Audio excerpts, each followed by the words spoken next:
when you think of 1 million deaths, yeah, that's just a statistic. But if you think of the one death, and that's William.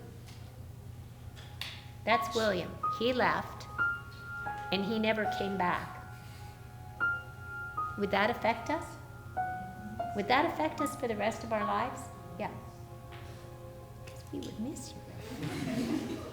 Right? Imagine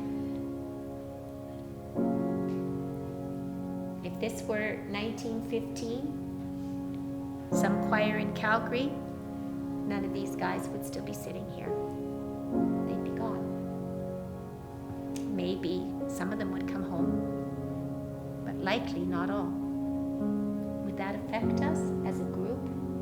Absolutely. That's the part that's important to remember. Right? Yeah. Can you articulate why it's important to you that we do this?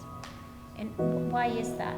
There's war and conflict and people dying, and I think especially the field of crosses, like you go there and you see, like from Memorial Drive, it's like a bunch of crosses, and you go up and you see every single person in that field, and then that kind of gets you to start thinking like, this is what conflict looks like. It's not just, the statistic, it's even just from southern Alberta, we have an entire hillside. Like we wouldn't know half the things we know about World War I, World War II, or like all these things that we've learned in school, because it's pretty like skimmed over, and we know like individual people. It's not just a statistic, it's real people that died and their families were affected. And so I feel like a lot of people don't realize that as much, and they just see it like the larger the number. It's just a statistic, but they're real people. There are no winners really in war.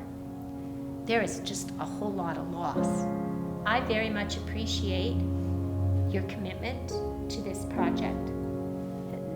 It's important to me that we learn, because if we don't learn, we don't understand. And if we don't understand, then these are just empty words that we're singing. And I don't want them to be empty words. And one of the things that is so apparent when you sing these pieces is that you sing them with great depth and understanding. And that conveys differently than just words. Right? But I really appreciate your commitment. You serve as a role model. This is like community service that we do. And it's a really important part of our year.